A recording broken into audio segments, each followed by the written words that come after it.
என்ன வாங்கினா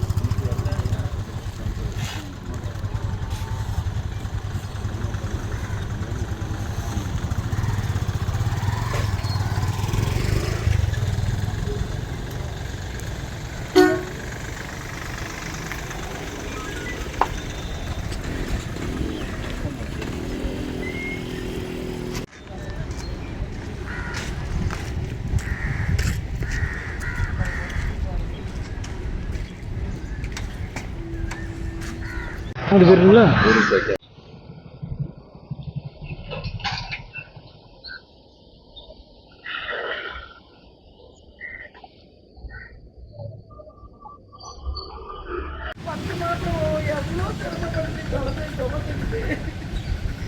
குழந்தைக்காக கருதியில் இவங்க பண்ண தவறுனால எங்கள் கையில் குழந்தை எல்லாம் போயிடுச்சு.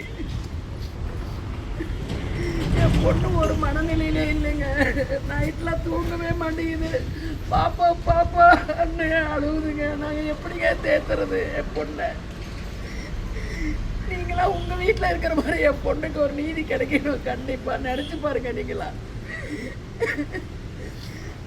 கடைசியில் எங்களை எந்த நிலைமையில கூட அந்த ஹாஸ்பிட்டல் விட்டுருக்கு பாருங்க. இந்த இங்கே வந்து சுடுகாட்டில் வந்து நின்று பேட்டி கொடுக்குற நிலைமை ஆயிடுச்சு எங்களுக்கு. தப்பு பண்ணவங்க ஜம்முன்னு இருக்காங்க ஹாஸ்பிட்டல்ல.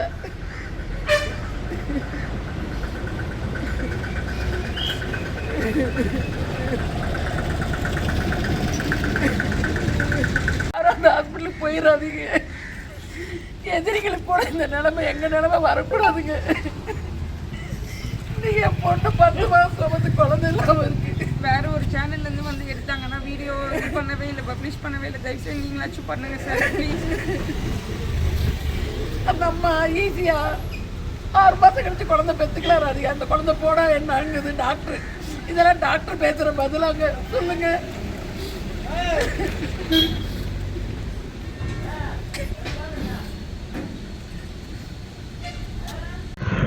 என் பேர் கிருஷ்ணகிஷோர். நான் திருச்சி கோர்ட்டில் ப்ராக்டிஸ் பண்ணுறேன். இது வந்து கடந்த 19ஆம் தேதி ப்ரைவேட் ஹாஸ்பிட்டலில் செக்கப் காண்டி என்னோடய கிளைண்ட்டு போயிருக்காங்க. அப்போது வந்து அவங்களுக்கு கண்டிஷன் சரியில்லைன்னு சொல்லிட்டு ப்ரெக்னென்சி எடுக்கணும், இப்போயே எடுக்கணுன்றதுக்காண்டி அப்போயே அட்மிட் பண்ணி அடுத்த நாள் ப்ரெக்னென்ட்டை நார்மல் டெலிவரியாக ஜெல்லுலாம் ட்ரீட்மெண்ட் பண்ணி யூஸ் பண்ணி எடுத்திருக்காங்க. அது எடுத்து குழந்தையை ப்ரீ மெச்சூர் குழந்தை அதை வந்து இன்குபுலேட்டரில் வைக்க வேண்டிய குழந்தை அதை வந்து கையில் கொடுத்து அவங்களோட அஜாக்கிரதையும் கவனக்குறைவுனாலையும் கையில் கொடுத்து கையிலே வச்சுருந்துருக்காங்க. அதுக்கு கொடுக்க வேண்டிய பால் இதெல்லாம் பவுடரில் மிக்ஸ் பண்ணி கொடுத்து தாய்ப்பால் வராதனால பவுடரில் மிக்ஸ் பண்ணி கொடுத்துருக்காங்க. அதெல்லாம் இது பண்ணுவோம். அடுத்த நாள் காலையில் அந்த குழந்தை வந்து உடம்பு வந்து நீல நிறமாக மாறி இருக்குது, வாமிட்டிங் பண்ணியிருக்கு சாப்பாடு இன்டேக் கொடுக்குறம்போது. அப்போது கொடுத்தம்போது இவங்க போய் நர்ஸ்கிட்ட சொல்லியிருக்காங்க. அது வரைக்கும் எந்த டியூட்டி டாக்டரும் வந்து யாரையும் பார்க்கல. அவங்க ரூமில் தான் இருக்காங்க, டியூட்டி டாக்டர் வந்து பார்க்கவே இல்லை. அதுக்கப்புறம் இந்த நர்ஸ்கிட்ட சொன்னோன்னே இவங்களை வேகமாக இன்னொரு ப்ரைவேட் ஹாஸ்பிட்டலுக்கு அந்த குழந்தைய இவங்களுக்கு தெரியாமே ஷிஃப்ட் பண்ணுறாங்க. அவசரமாக ஷிஃப்ட் பண்ணி அங்கே போய் ஒரு 4 மணி நேரம் ட்ரீட்மெண்ட் கழிச்சு அந்த குழந்தை வந்து இறந்து போகுதுன்னு சொல்லிடுறாங்க. அங்கேருந்து கொடுத்து விட்டு சீக்கிரம் போய் எரிச்சிருங்க அப்படின்னு சொல்லவும் இவங்களுக்கு எரிக்க மனசு இல்லாமல் வந்து புதைச்சிருக்காங்க. அதெல்லாம் கம்ப்ளைண்ட்டாக கொடுத்தம்போது ஃபர்ஸ்ட் வாட்டி கம்ப்ளைண்ட்டாக ஜிஹெச் போலீஸ் ஸ்டேஷனில் கொடுத்தம்போது அவங்க கூப்பிட்டு எழுதி வாங்கிக்கிட்டு கன்சியூமரில் கேஸ் ஃபைல் பண்ணிக்கோங்க அப்படின்ற மாதிரி எழுதி வாங்கியிருக்காங்க. அடுத்து நாங்கள் இதை மேல்முறையீடு செஞ்சு கமிஷனர்கிட்டையும் டிசிட்டையும் பார்த்து நேரடியாகவும் பார்த்து மனுவாகவும் கொடுத்து இதை விசாரணைக்கு எடுத்துகிட்டு வந்தோன்னா தான் இப்போ எஃப்ஐஆர் போட்டு சஸ்பீஷியஸ் டெத்துன்னு போட்டிருக்காங்க. இது மெடிக்கல் நெக்லிஜென்ஸ், அதனால 106 போட்டிருக்கணும். அவங்க சஸ்பீஷியஸ் டெத்துன்னு போட்டிருக்காங்க. இதுக்கான நியாயம் கிடைக்கிற வரைக்கும் நாங்கள் ஏதாவது போராடிக்கிட்டே இருப்போம். என்ன பண்ணாங்க? இன்னைக்கு வந்து பிஎம் பண்ணியிருக்காங்க, பாடியை எடுத்து பரிசோதனை பண்ணியிருக்காங்க. அதுக்கு கவர்மெண்ட் தாசில்தார் வந்திருக்காரு, பூமிக்கு அடியிலேருந்து எடுக்கிறதுனால தாசில்தார் வந்திருக்காங்க. அப்புறம் இப்போ டிபார்ட்மெண்ட் டாக்டர் வந்து இதெல்லாம் பரிசோதனை பண்ணி இதுக்கு என்ன ரிப்போர்ட்டோ இதை பேஸ் பண்ணி இனிமேட்டு எஃப்ஐஆரில் சார்ஜஸ் 106 போடுவாங்களா, அதுதான் இன்னைக்கு கேள்வி. இப்போ என்னன்னா ப்ரீமெச்சூர் சிசேரியனா இல்லை அவங்க குறிப்பிட்ட டேட்லேருந்து 4 வாரத்துக்கு முன்னாடியே எடுத்திருக்காங்க குழந்தைய. சிசேரியன் பண்ணல, அவங்க ட்ரீட் பண்ணி நார்மல் டெலிவரியிலே கொடுத்துருக்காங்க. தேங்க்யூ.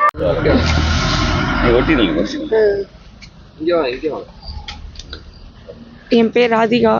நான் வந்து 7வது மாதத்துக்கு அப்புறம் வந்து இங்கே ஜெனட் ஹாஸ்பிட்டலில் வந்து ட்ரீட்மெண்ட்டுக்காக வந்தேன்.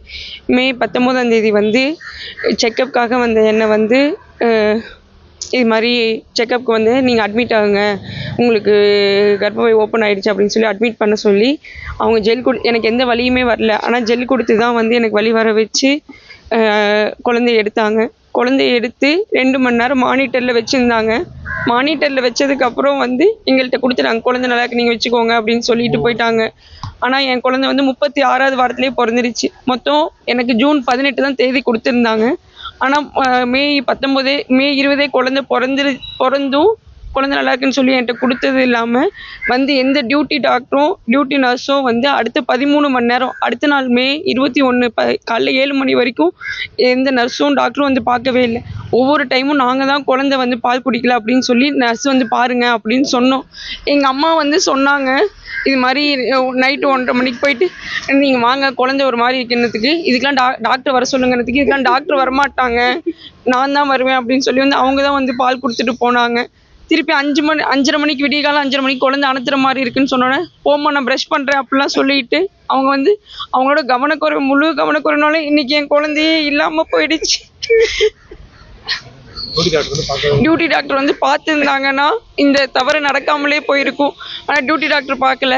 மெயின் டாக்டர் வந்து சொல்கிறாங்க, வந்து டியூட்டி டாக்டர் வந்து பார்த்துருக்கணுமே ஏன் பார்க்கலன்னு அவங்க எங்ககிட்ட ஷாக்காக கேட்குறாங்க. நீங்கள் தானே மேம் அப்சர்வேஷனில் வச்சுருக்கணுன்றதுக்கு வெறும் 2 மணி நேரம் 36 வாரத்தில் பிறந்த குழந்தைய வந்து வெளியே இருந்து பார்க்குற எங்களுக்கே தெரியுது அப்சர்வேஷனில் தானே வச்சுருக்கணும்னு கேட்குறதுக்கு, இல்லை குழந்தை நல்லா இருக்குது அவ்வளோதான் சொல்லி கொடுத்துட்டு இல்லாமல் வரவும் வந்து பார்க்கவும் இல்லை. இதுக்கு நாங்கள் வந்து மே 23 வந்து கேஸ் கொடுத்துருந்தோம் இது மாதிரி வந்து. ஆனால் அந்த கேஸை வந்து ஃபஸ்ட்டு தில்லைநகர் ஸ்டேஷனில் கொடுத்ததுக்கு அங்கே இல்லை நீங்கள் ஜிஹெச்சுக்கு போங்க அங்கே இருக்கிற ஸ்டேஷனில் கொடுங்க, அங்கே போனாலும் அவங்களும் கேஸை எடுக்கவே இல்லை. அதுக்கப்புறம் நாங்கள் டிசி சார் கிட்ட மனு கொடுத்ததுக்கப்புறம் அதுக்கப்புறம் தான் வந்து எங்கள் கேஸே எடுத்துட்டாங்க. அதுவும் நாங்கள் வந்து 106 வந்து மெடிக்கல் நெக்லிஜென்ஸில் வந்து கேஸ் கொடுத்துருந்தோம். ஆனால் அவங்க வந்து அந்த கேஸில் இது பண்ணாமல் 194 BNSSன்னு சொல்லி குழந்தையோட மரணத்தில் வந்து சந்தேகம் இருக்குன்னு அந்த கேஸில் போட்டிருக்காங்க. ஆனால் குழந்தையோட இது முழுக்க மருத்துவமனையோட அஜாக்கிரதையாலேயும் கவனக்குறைவாலையும் தான் ஏற்பட்ட மரணம் இது.